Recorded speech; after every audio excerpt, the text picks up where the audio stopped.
Mesa de Contratación, el podcast de Gobierto en el que hablamos con profesionales del mundo de la contratación pública sobre los retos, oportunidades y técnicas para alcanzar una contratación pública eficiente y con valor estratégico.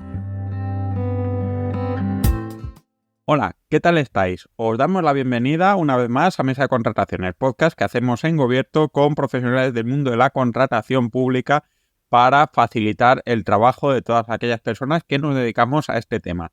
Y hoy vengo con un podcast de estos cortitos con un tema que es habitualmente conflictivo y que si ponemos un poquito en orden vamos a evitar no pocos quebraderos de cabeza, y son las mesas de contratación.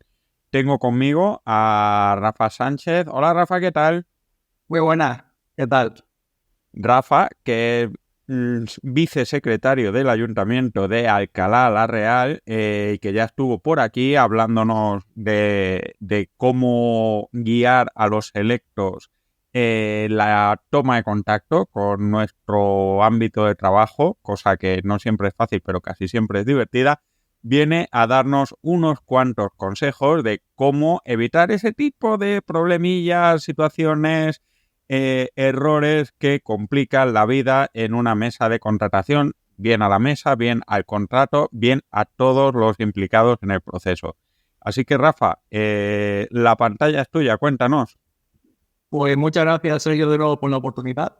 Y básicamente yo he trasladado todos los posibles la exposición en una cuestión básicamente que es la creación de un órgano permanente, un órgano permanente que rija todas las licitaciones de nuestros órganos de contratación, tanto la alcaldía, junta de gobierno local, etc.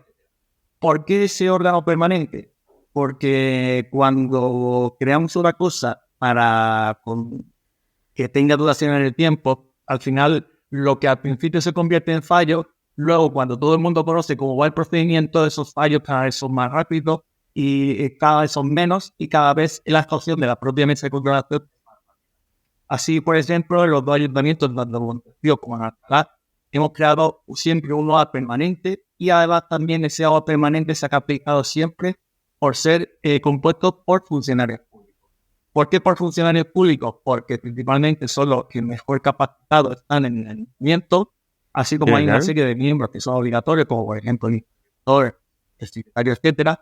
Y luego también al estar en los más capacitados, pues saben hasta cuándo pueden actuar y cuáles son sus funciones y neutralizarse de ellas y garantizar la mayor seguridad durante la tramitación.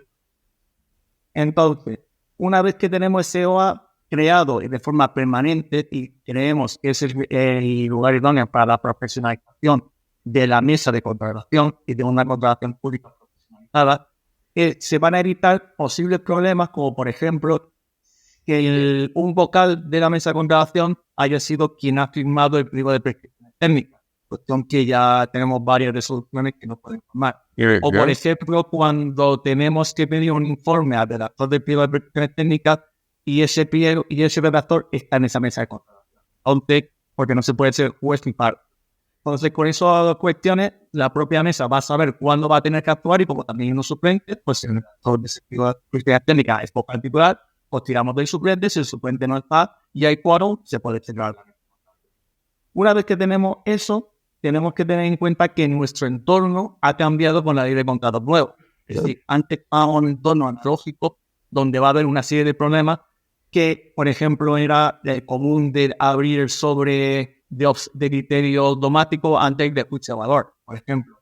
Esa cuestión ya pasada a la transformación digital no se va a poder producir, porque a la hora de crear la licitación en la plataforma, pues al ser cosas que vienen pasadas, no te va a poder dejar abrir ese archivo. Entonces va a haber otra serie de problemas que nos vamos a encontrar del entorno digital, pero esos problemas van a estar siempre.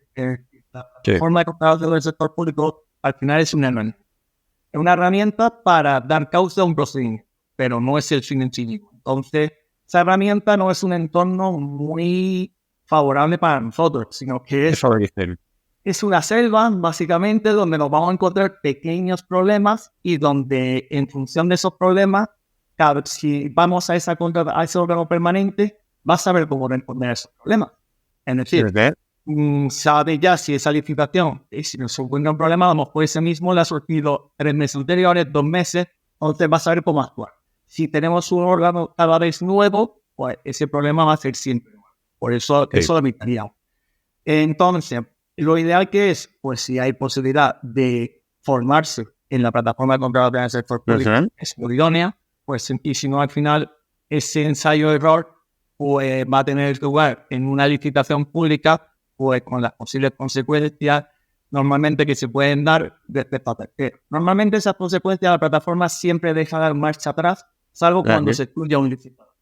Cuando se excluye, ahí ya la plataforma funciona como foto. Es decir, se impacta una foto, pero al momento que ya le cambia el estado del licitador ya es muy complicado. Entonces, esa es una de las cuestiones. Luego también tenemos que tener en cuenta que también al formarnos en la plataforma de contratación del sector público, también hacemos que el área pueda dar un servicio antes o durante la mesa de contratación al licitador o interesado a través de las preguntas cuando surge algún tipo de problema. Es decir, en la hora de contratación requiere al licitador, tiene un problema, pues si llama al área de contratación, si tenemos un personal especializado, aunque sea funciones fuera de la mesa de contratación, siempre puede resolver ese problema. Luego, tenemos que tener en cuenta las resoluciones que hay muchas veces de los tribunales, tanto de Comunidad como de las comunidades autónomas, donde uno de los problemas que se da en las mesas de contratación es cuando las mesas de contratación se extralimitan de las funciones que tienen. Las funciones en la ley de contrato vienen en el artículo 326, en la específica de la entidad local, en las disposiciones del segundo, en el punto 7º, pero aparte también tenemos que acudir pues, a un real decreto que creo que es el 817/2009, que sigue vigente. El problema, claro, es que la normativa de desarrollo de la ley de contrato todavía no está, entonces tenemos que acudir muchas veces a la normativa anterior. Pero ahí siguen las funciones que tiene atribuida la mesa de contratación. El problema está en cuando la mesa de contratación, cuando tiene atribuida esa serie de funciones, utiliza o se extralimita en un procedimiento abierto, haciendo ella la propuesta de adjudicación cuando eso se logra la contratación. Mientras que en el artículo de procedimiento abierto simplificado, si es la mesa la que requiere. Entonces son cuestiones que si no utilizamos el procedimiento idóneo y no extralimitamos, el problema puede venir después de una posible impugnación y una resolución del tribunal de tutela. ¿Vale? Eso es muy importante para analizar básicamente el procedimiento. Ante un órgano de contratación, ante una órgano de asistencia técnico especializado, profesional y permanente, todas esas actuaciones al final se limitan y saben porque todos saben cuál es el cauce, cómo actuar. Eso es muy importante. Luego, es muy importante que en una mesa de contratación, sobre todo, seamos siempre garantistas. Es decir, darle la audiencia al interesado para poder responder ante una posible actuación de la mesa. Es decir, que si vamos a excluir a alguien, siempre va a haber un momento para excluirlo, pero previamente vamos a requerirlo. Es decir, si encontramos un error en la documentación administrativa, porque por ejemplo no está la declaración responsable, o por ejemplo no está el progreso, cualquier cuestión, vamos a requerir que lo presente y le damos el plazo que viene establecido en el ¿vale? Por ejemplo, nosotros aquí somos parte diario. ¿Por qué? Para principalmente garantizarle esa posible sanción, que no estamos haciendo nada que no sea que esté establecido en la ley. Luego, por ejemplo, siempre cuando haya dudas, vamos a pedirle siempre, requerirle documentación adicional, porque es un mecanismo que también viene establecido en la ley, en el artículo 25, que dice que no va a contratación, no va a asistencia, siempre en cualquier momento podrá pedir eso. Luego también tenemos que tener en cuenta que es muy importante también la motivación de la mesa de contratación. ¿Por qué decide excluir, adjudicar a uno u a otro? ¿Por qué? Porque mediante la fórmula pues sale el indicador B en vez del indicador A. O que en base al pliego de cláusula administrativa tenías que presentar Sopa W. Rey y no ha presentado uno de esos documentos. Hemos dado plazo para subsanar y no ha presentado. Entonces, porque si lo dejamos sin presentar, al final le estamos dando un beneficio a una persona que no ha cumplido respecto al pliego, cosa que produce un perjuicio respecto a otros. ¿Vale? Con eso, también tenemos que tener en cuenta que nos pueden dar otra serie de problemas. ¿Qué problemas nos podemos encontrar en la mesa de contratación? Que no nos encontrábamos antes. Por ejemplo, que un licitador presente 2 veces una oferta. ¿Por qué? Porque a lo mejor le dé 2 veces al cliente. Eso, por ejemplo, a mí me ha pasado. ¿Qué pasa en estos momentos? En primer lugar, ¿El licitador se ha puesto previamente en contacto con nosotros? ¿Sí o no? Si se ha puesto en contacto con nosotros, puede decir que mediante el registro de entrada en el ayuntamiento, que solamente se tenga en cuenta el sobre segundo presentado, porque Claro. a lo mejor el primero adolecía de un defecto, por lo tanto nosotros a la hora de venir solamente desciframos en el sobre segundo. Lo ha dicho el licitador. Que no nos ha dicho nada, puede ser directamente que el licitador haya dado doble clic al botón y se haya enviado doblemente. Sí. Entonces, al final es sentido común. Si al final descifras los sobres y ves que los sobres tienen el mismo contenido, no es que el licitador haya presentado la misma oferta. Y por lo tanto, como antiguamente, es directamente que por un error informático se ha producido. Al final es aplicar el sentido común en la licitación, ¿vale? Sí. Luego también, por ejemplo, podemos encontrar que hay que tener en cuenta muy bien, analizar, por ejemplo, las declaraciones del responsable, así como también la documentación que tiene el órgano de contratación, el órgano de asistencia a su mano. Esa documentación es, por ejemplo, para que no haya ofertas provisorias. ¿Qué significa eso? Es decir, que persona física presente una oferta y que además sea el representante de una persona jurídica. Entonces, porque eso nos lleva a que no un mismo licitador pueda presentar esa misma oferta. Claro. Son de esto y por lo tanto excluirlo, ¿vale? Al final nos lleva a que tengamos que analizar la mesa de contratación durante una licitación, pues claramente ver cuáles son los posibles errores que pueden surgir o por eso dónde poner las alertas o los interrogantes o las exclamaciones para decir esto sí o esto no. Y para eso, a través de un órgano de asistencia permanente, pues sabemos dónde acudir y dónde. Claro. Y ya por último, que no sé si me estoy extrañando o no. No te preocupes. Básicamente también todo lo que pueda hacer más rápido, agilizar el procedimiento de una mesa de contratación, la apertura de plicas, etcétera. Todo eso se hace a través de previamente una labor del área de contratación, elaborando las actas de la mesa de contratación y rellenando allí, básicamente para saber emitir los datos que desconocemos, es decir, las ofertas que presentan la cuantía, y directamente a través de una hoja de Excel también, mediante la fórmula establecida, pues si se lleva y se introduce, al final la sesión de la mesa es mucho más rápida, los requerimientos se quedan hechos, el acto se queda publicado, cuestión que también los licitadores agradecen, porque cuando lo ven publicado, si no han asistido, no han podido asistir por el tipo de procedimiento, saben que la tienen a su mano al mismo instante y eso da una seguridad, una tranquilidad a los licitadores. Sí. Entonces, con eso también es muy importante. Luego también, ya que creo que me queda un minuto, venga, es muy importante también la mesa de contratación, que también lo hacemos, y porque vamos a ver recientemente aprobar un código político, es en la que en la mesa de contratación, todos los miembros, vamos a firmar una declaración de ausencia de conflicto de interés. Los datos que para eso son obligatorios, lo vamos a llevar a cabo a todos los procedimientos de contratación del ayuntamiento. Y eso es muy importante también porque si se produce un conflicto de interés, ya sea porque nosotros directamos a un tercero para saber cómo se tienen que articular, saber que no se excluye directamente ante una de esas, sino que hay que ver, darle audiencia, ver a ver, y básicamente con ello es básicamente, como puedo explicar, que las acciones de la mesa de contratación pues son motivadas, son coherentes y se trata igual a todos los licitadores con la máxima garantía. Eso básicamente los consejos o las actuaciones que yo puedo dar desde mi punto de vista para no liarle en un procedimiento y en una mesa de contratación. Pues muy completo. La verdad es que creo que cubres casi todo. Vamos a repasarlo, voy a repasarlo a ver si lo he pillado todo bien, ¿vale?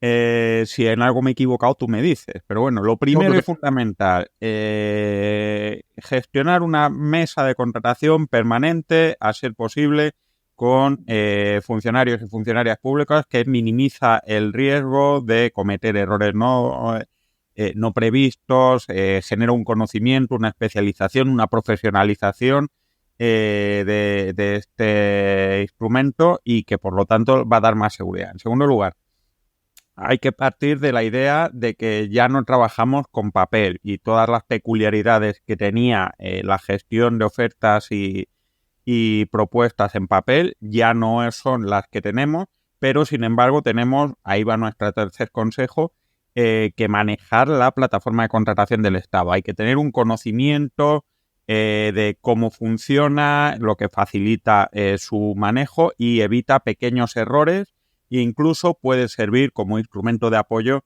para los licitadores que presentan sus ofertas y que quizás tengan problemas como puede tener alguien manejando esta plataforma. En cuarto lugar, conocer las atribuciones, no pasarnos de las atribuciones que tiene una mesa de contratación, tomando decisiones o arrogándose competencias que en realidad corresponden pues quizás al órgano de contratación, como por ejemplo proponer el adjudicatario en un procedimiento abierto de los de toda la vida de Dios. El siguiente punto sería ser muy garantista y permitir siempre subsanaciones, aclaraciones en los casos en los que corresponda y los que se permita, porque, como decimos, los contratos públicos son importantes, no son ni herramientas, ni procesos, ni elementos muy intuitivos para quien no lo conozca, y cualquiera se puede equivocar y es una faena, en realidad, excluir a alguien cuando todavía no hay motivos y luego puede complicarnos mucho la vida. Lo siguiente sería motivar muy bien todas las resoluciones, ver el encaje que tienen en la normativa, porque no podemos ser arbitrarios y eso puede generar problemas en el futuro. Y esto incluiría ser tolerantes con los errores y problemas técnicos, aplicando un poquito de sentido común acerca de si, por ejemplo, alguien presenta 2 ofertas, pues que puede haberle dado 2 veces al clic porque le ha entrado el ansia, porque la plataforma se quedaba leyendo, a quien no le ha pasado. O bien ver y prestar mucha atención a todas las declaraciones responsables, informes colutorios, etcétera, que pueden tener algún tipo de implicación a lo largo del proceso y que si podemos primero detectarlos y luego pedir aclaraciones y demás, van a dar más solvencia a todo lo que va a salir a lo largo de la actuación de la mesa. El siguiente punto, esto es un tip estupendo, que es tipificar y normalizar los documentos para automatizar el proceso, pues generarte tu Excel con la formulita, dejar la plantilla de la documentación para que simplemente una vez que metas todos aquellos aspectos que son variables y dependientes de la oferta, se haga el cálculo y se rellene prácticamente solo, lo que ahorra trabajo y da bastante transparencia y rapidez al proceso.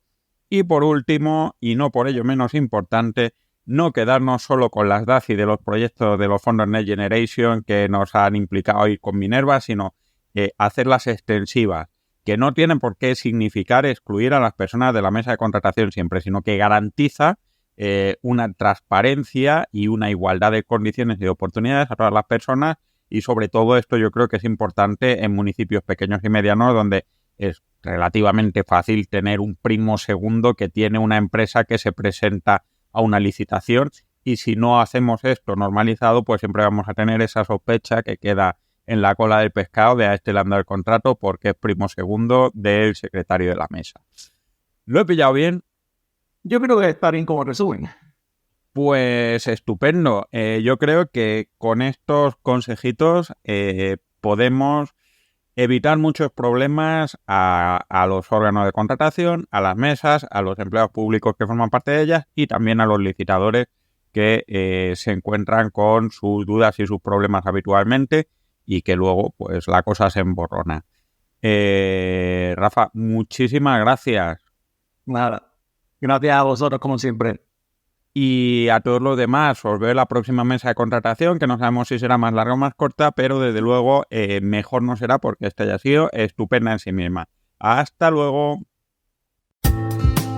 Esto ha sido todo por hoy. Esperamos que te haya gustado y que esta mesa de contratación te haya sido de utilidad. Puedes encontrarnos en contratos.gobierto.es y puedes escuchar este y todos los podcasts en contratos.gobierto.es/podcast, en Spotify, Apple Podcasts, Google Podcasts o en cualquier otro sitio donde escuches habitualmente tus programas favoritos. Si crees que este trabajo vale la pena, te agradeceremos que des 5 estrellas, me gusta o comentes el programa en la plataforma de podcast que uses habitualmente y que lo recomiendes a quien creas que le pueda interesar. Esperamos verte muy pronto de nuevo por aquí.